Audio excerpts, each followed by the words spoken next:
주거용 오피스텔을 상가로 임대하면 어떤 일이 발생할까? 쉽게 말해서 주거용 오피스텔은 주택수에 포함이 되는데 상가로 임대를 하니까 주택수 빠지고 업무용으로 용도 변경을 한 거라고 해서 괜찮겠지라고 생각하실 수가 있는데 이게 그렇게 만만하지가 않습니다. 주거용 오피스텔 과세 체계에 대해서는 제가 여러 번 말씀드리긴 했는데 또 좀 헷갈리시는 것 같기도 하고 관련된 질문이 나와서 제가 다시 한번 가져왔습니다. 한번 보도록 하죠. 한국경제에서 가져온 거고요. 송지용의 절세 노트라는 기사인데 아마 이분이 세무사님이실 거예요. 하나은행 자산관리사업단 세무팀장님이시라고 합니다. 출처 밝히고 보도록 하겠습니다. 다주택자는 주택을 사고 팔고 보유할 때 중과세율이 적용돼서 세부담이 크다. 그러니까 살 때 취득세 중과, 가지고 있을 때 종부세 중과, 그리고 팔 때 양도세 중과, 그냥 다 중과, 다 중과. 그래서 주택수를 줄이기 위해서 주로 양도나 증여를 고려하게 되는데 여기서 놀라운 거는 주택수가 취득세 주택수, 보유세 주택수, 양도세 주택수 다 다르다는 거죠. 그래서 제가 이제 뭐 모든 분들에 대해서 제가 댓글에 대해서 피드백을 못 드리는데 특히 그 중에서도 대표적인 게 주택수 포함됩니까? 이렇게 물어보면 제가 댓글 안 드려요. 아니 그게 뭐 취득세, 보유세, 양도세 다 다르는데 어떻게 드려요? 예, 그래서 그거는 좀 이해해 주세요. 아무튼 다 다르다. 다르다는 것만 여러분들이 아셔도 실수할 확률이 크게 줄어듭니다. 자, 다시 돌아와서 자, 오피스텔은 실질과세 원칙에 따라서 세법상 업무시설로도 주택으로도 볼 수 있기 때문에 오피스텔이 주택수에 포함되는지 여부에 따라서 각 세법에서 판단하는 주택수가 달라진다. 자, 일단 취득세 먼저 보겠습니다. 취득세에서 주택수를 판단할 때 2020년 8월 12일 이후 취득한 오피스텔이 재산세 과세 대상의 주택으로 기재돼서 주택분 재산세가 과세되고 있는 주거용 오피스텔이라면 주택수에 포함된다. 이게 굉장히 중요한 내용인데 세 줄로 그냥 끝나버렸네요. 다시 한번 보겠습니다. 취득세에서 주택수를 판단할 때 2020년 8월 10일 이후 취득한 오피스텔이 재산세 과세 대장의 주택으로 기재돼서 주택분 재산세가 과세되고 있다면 이때는 주거용 오피스텔로 주택수에 포함이 된다. 이거 이해되십니까? 이게 정말 이렇게 세 줄만 딱 보고도 금방 이해됐다 그러시면 여러분들은 정말 실력이 뛰어나신 분입니다. 자, 제가 알고 있는 걸 한번 말씀드려 보도록 하죠. 이게 양쪽을 다 좀 봐야 되는데 이 중심이 되는 날짜가 2021년 8월 12일입니다. 8월 12일 이후라고 했기 때문에 8월 12일 당일 포함입니다. 포함이에요. 그래서 8월 12일부터라고 생각하시면 돼요. 8월 13일부터 아니냐 이렇게 잘못 하시면 안 됩니다. 자, 요 날짜를 기준으로 해서 이전에 취득한 오피스텔은 일단 취득세 주택수는 포함이 안 돼요. 그런데 요거 이제 주거용이라고 한정할게요. 주거용이라고. 업무용은 어차피 다 빠지니까. 하지만 주거용으로 썼다 그러면은 양도세 주택수는 포함됩니다. 이거는 뭐 날짜와 상관이 없어요. 자, 그런데 요게 날짜가 넘어갔다. 그러면 똑같이 주거용 오피스텔 어떻게 포함되느냐? 당연히 취득세 주택수 포함이고 양도세 주택수 포함인데 이 주거용 오피스텔이라는 게 막연하잖아요. 약간 어떻게 확인할 거예요? 그때 기준이 되는 게 뭐냐면 재산세가 주택분으로 부과돼야 돼요. 이게 핵심이에요. 재산세가. 그래서 재산세가 주택분으로 부과되면 이때 이거 포함돼버려요. 그럼 재산세가 주택분 부과된다? 그럼 양도세 포함되냐? 이거는 퀘스천이에요. 왜? 이 양도세는 실질과세 원칙이라서. 얘는 실질과세 원칙이라서 앞에 취득세, 보유세 다 필요 없어요. 그냥. 양도세는 양도세만 따로 봐요. 자, 그러면 만약에 재산세 주택분이 부과 안 되고 업무용, 즉 상가분 재산세가 부과됐다. 업무용 재산세가 부과됐다. 상가분으로. 그러면 비록 8월 10일 넘었다 하더라도 취득세, 주택수 포함돼 안 돼요? 이거 포함 안 돼요. 이거 포함 안 돼요. 그럼 여기서 이제 여러분들이 헷갈리는 게 이거예요. 그러면 업무용 재산세가 부과되는데 실제 사람이 썼어. 실제 주거용으로 썼어. 그러면은 취득세 포함 안 돼요. 근데 양도세는 포함돼요. 이게 우리를 힘들게 하는 거예요. 아까 어떤 분이 질문하셨죠. 경매로 받으면 어떻게 되느냐. 그거 몰라요. 경매로 받으면 기본적으로는 별도 용도 변경을 하지 않았거나 별도 신청을 하지 않았거나 임대주택으로 등록을 안 했다면 그냥 원래 공부상 용도가 업무용이기 때문에 업무용 재산세가 나왔을 겁니다. 그런데 그걸 확인해 볼 수 있는 방법은 그 물건지 관할 지자체에다 물어보면 돼요. 그래서 이 재산세가 주택분이 나왔냐 업무용이 나왔냐 그거 물어보시면 되고요.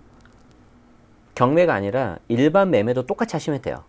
내가 예를 들어서 어디에 있는 뭐 101동 뭐 102호 오피스텔을 사고 싶다. 그러면 지자체에다 전화하셔가지고 이거 재산세가 주택분이냐 업무용이냐 물어보시면 돼요. 일부 지자체는 소유자가 바뀌면은 곧바로 업무용으로 바꿔버려요. 자동으로. 근데 다 그런 건 아니에요. 그럼 여러분들이 생각을 해보세요. 왜 지자체가 자동으로 업무용으로 바꿔버릴까? 여러분들의 어떤 행정 편의를 위해서? 전혀 그렇지 않죠. 두 가지가 있는데 공부상 용도가 업무용이니까 바꾸는 것도 있고 그걸 내가 바꿔야지 주택분보다 업무용 재산세가 좀 더 비싸요. 그래서 바꿔버리는데 이게 만약에 주택분으로 들어가 있다. 그러면은 문제는 뭐냐면 아까 말씀드린 것처럼 취득세, 주택수에 포함이 될 수가 있고 재산세가 그 주택분으로 나와버리면 이제 종부세 들어가 버려요. 그럼 어떤 일이 발생하냐? 내가 고가주택 하나 가지고 있는데 이게 이제 하나만 가지고 있었을 때 종부세가 적게 나왔는데 1억짜리 오피스텔 작은 걸 하나 샀어요. 근데 그 오피스텔이 주택분 재산세가 부과돼가지고 종부세, 주택세 포함돼 버렸다. 그리고 조정이다. 그러면 조정 2주택이니까 중과 들어가 버리잖아요. 그래서 종부세가 어마어마하게 나올 수가 있어요. 표정들을 보니까 좀 잘 어려워하시는 것 같아서 그림을 그려드릴게요. 자, 그러니까 보시면 내가 이게 고가 아파트예요. 고가 아파트. 공시가가 엄청 비싸다고 해요. 막 예를 들어서 20억이라고 합시다. 그럼 시세는 막 30억 하겠죠. 근데 이거를 종부세를 뭐 공동명의 하시든 단독명의에서 추가 세액공제 받든 해가지고 종부세를 좀 줄여놨다고 가정해봐요. 1주택이니까. 그럼 중과가 안 들어가잖아요. 그런데 여기에 이 조그만 오피스텔을 산 거예요. 오피스텔을. 근데 이 오피스텔이 주택분 재산세가 나와버린 거죠. 그럼 얘는 종부세 들어가 버려요. 포함돼 버려요. 자, 그리고 여기가 조정. 그리고 여기가 조정. 그러면 둘 다 조정이니까 중과 들어가잖아요. 중과. 이 종부세가. 그럼 사실 B 자체는 그렇게 크지 않아요. 종부세가. 근데 문제가 뭐예요? 얘가 갑자기 엄청 뛰어버리죠. 그래서 얘 때문에 세금 폭탄 나와버려요.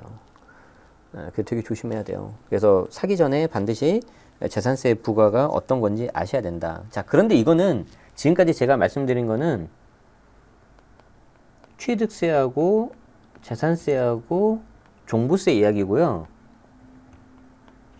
양도세로 가면은 앞에 내용 다 모르셔도 돼요. 양도세는 다 몰라야 돼.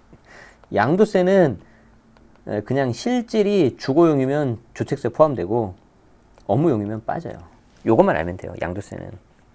그래서 이제 조금 헷갈리신 분들이 어떤 경우냐면 주택분 재산세가 나오니까 양도세도 포함 아니냐. 꼭 그렇지는 않아요. 주택분 재산세가 나왔는데 예를 들어서 실제 업무용으로 쓰고 있다. 그럴 리 없는데 그러면 빠지는 거고요. 만약에 내가 업무용 재산세가 나왔는데 업무용 재산세가 나왔으니까 취득세하고 보유세는 내가 빠진다 그랬잖아요. 제가. 그런데 업무용 재산세가 나왔지만 실제 주거용으로 쓰고 있다. 그러면 양도세 들어가요, 이거는. 진짜 조심해야 돼요. 환장하겠죠. 그게 이 세 줄에 다 들어간 거 지금. 그러니까 이게 엄청나게 그 안에 그 깊은 내용이 들어있는 거죠. 자, 이제 양도세 넘어가자고, 양도세. 지금 여기는 좀 아쉬운 게 그 보유세 부분이 좀 없어요. 그게 조금 아쉬워요. 자, 양도세 봅시다. 양도세 비과세나 중과 여부를 판단할 때는 어떻게 되느냐? 임차인이 전입신고를 하지 않으면 주택으로 하지 않는 것 아니냐는 문의가 많지만 그렇지 않죠. 임차인의 전입신고 여부와 관계없이 실제 주거용으로 쓰고 있다면 오피스텔은 주택으로 봐요. 양도세에서는 그 외형이 뭐든지 간에 실제 용도가 주거용으로 쓰면 그냥 주택으로 봐버려요. 뭐 허름한 집이든 창고든 그냥 주거용으로 쓰면 그냥 주택으로 봐버려요. 주거용과 업무용은 과세관청이 세부적인 세금 신고 내역 등을 확인해서 구분하는데 올해부터는 다주택자가 다른 주택을 양도하고 최종 1주택이 된 경우 최종적으로 1주택이 된 날로부터 보유기간을 다시 계산한다. 이제 여기서부터 이제 최종 1주택 개념이 나와버린 거죠. 자, 다시 아까 사례로 와서 내가 고가주택을 가지고 있는데 오피스텔을 잘못 사는데 얘가 주택분으로 돼버린 거예요. 그리고 실제 나는 주거용으로 세를 놓고 있는 거죠. 그럼 이거 바꿔야 되잖아요. 업무용으로. 바꿀 수 있어, 없어요? 못 바꿔요. 업무용으로 바꾸려면 이거를 실제 업무용으로 세를 줘야 되고 여기에 대해서 부가가치세 받아가지고 월세를 받아야 돼, 내가. 근데 어떻게 해요, 그거를? 이제 할 수 있으신 분들은 그렇게 해가지고 변경 신청하겠지만 대부분 못 하실 거 아니에요. 자, 그러면 이제 눈물을 머금고 이건 내가 잘못 샀으니까 매도할 거 아니에요. 자, 매도했죠. 매도했지만 내가 2주택인 경우 같아서 다시 1주택으로 했기 때문에 이때 최종 1주택 개념이 적용돼서 플러스 2년을 더 해줘야 되는 거죠, 이거를. 그래서 이거 비과세 받는 기간이 그만큼 늘어져 버리는 거죠. 천천히 비과세를 받거나 안 팔 용도라면 상관없죠. 그런데 갑자기 뜻하지 않게 뭐 팔아야 되는데 2년을 못 채웠다. 그러면 이거 못 파는 거예요, 이거. 비과세 날라가 버려요. 그 말이에요, 그 말 지금. 굉장히 조심해야 된다. 주택 한 채와 오피스텔 한 채를 보유한 사람이 주거용으로 사용하던 오피스텔을 업무용으로 바꾼 경우에 대해서도 처분한 거기 때문에 용도 변경도 처분으로 봐요. 그래서 업무용으로 전용한 날로부터 1주택 비과세 기간을 새롭게 계산한다. 추가 2년 보유 또는 거주해야 되는 거죠. 따라서 용도를 전환한 후 보유기간이 2년을 경과해야 1주택 비과세 요건이 충족될 거고 남아있는 그 주택을 조정대상 지역에서 지정되고 나서 샀다 그러면 2년 보유가 아니라 2년 거주까지 해야 돼요. 완전히 그냥 계획이 틀어질 수가 있어요, 여러분들은. 다만 2021년 1월 1일 이전에 오피스텔이 업무용으로 전환된 것이 확인된다면 최종 1주택 적용이 되지 않아서 추가 2년 안 해도 되지만 이미 우리는 2020년을 눈앞에 두고 있기 때문에 뭐 큰 의미는 없죠, 이거. 그래서 여기는 좀 글은 되게 짧은데 안에 알아야 되는 내용이 굉장히 중요한 내용들이 많이 있어요. 한 방에 정리를 해봅시다. 오피스텔.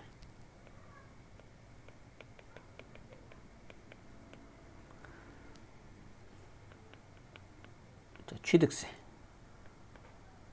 보유세. 양도세. 자, 오피스텔 자체는 취득세가 그냥 4.6%죠.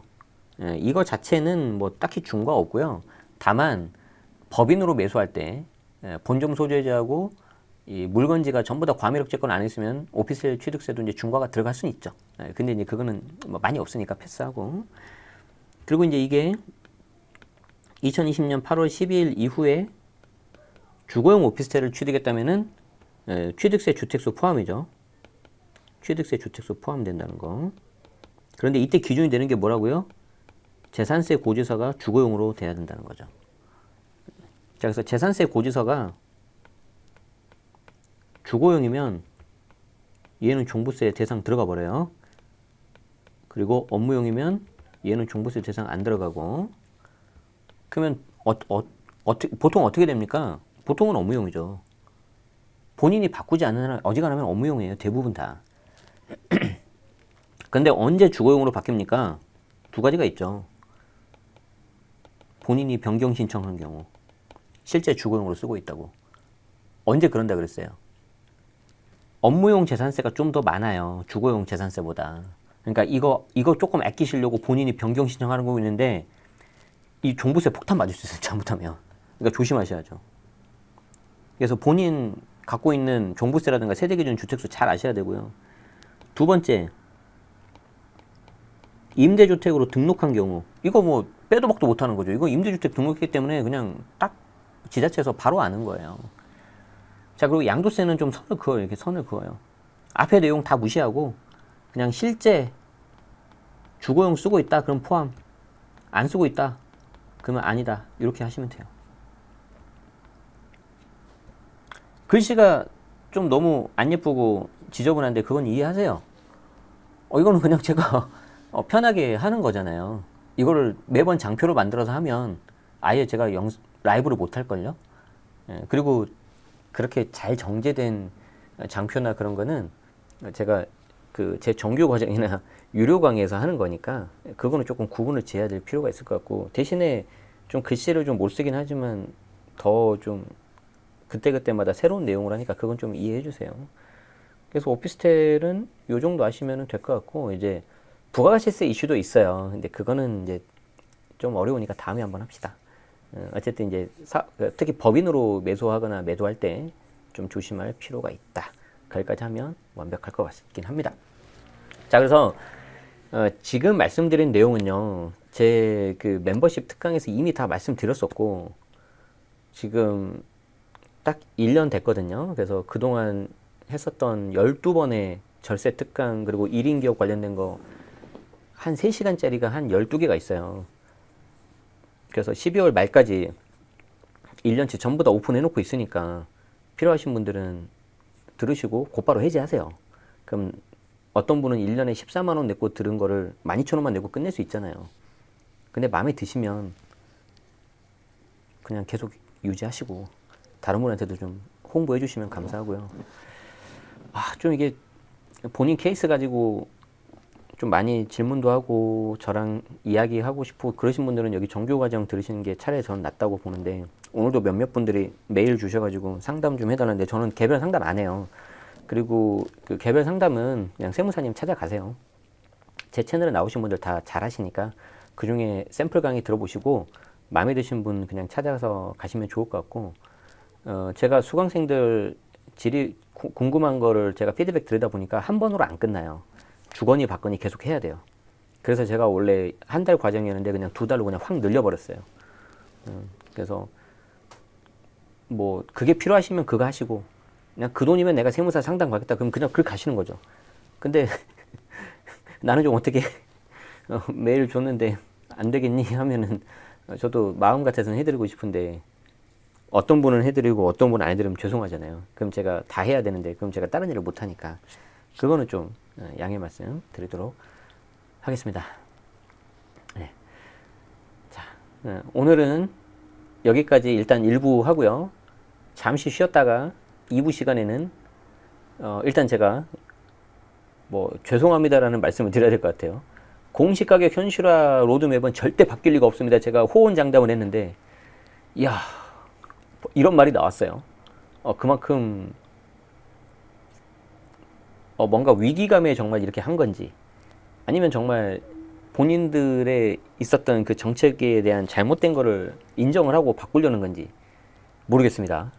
한번 조금 쉬었다가 2부 시간에 하도록 하고요. 녹화 영상 보시는 분들은 아마 별도 영상으로 갈 겁니다.